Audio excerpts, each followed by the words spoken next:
પૂનમબેન માડમની પસંદગી થતા ઉત્સવનો માહોલ।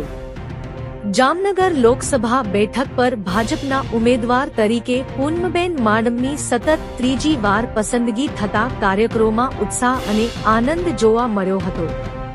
પૂનમબેનની પસંદગીની જાહેરાત થતાં જ તેમના નિવાસ સ્થાને મોટી સંખ્યામાં કાર્યકરો પહોંચ્યા હતા અને ફટાકડા ફોડી આનંદ વ્યક્ત કર્યો હતો અને અભિનંદન પાઠવ્યા હતા। તો બીજી તરફ ભાજપ કાર્યાલય ખાતે પણ કાર્યકરોનો જમાવડો એકત્ર થયો હતો અને એકબીજાને અભિનંદન પાઠવ્યા હતા।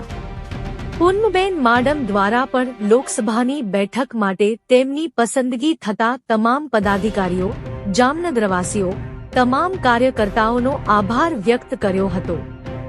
રિપોર્ટર યોગેશ ઝાલા।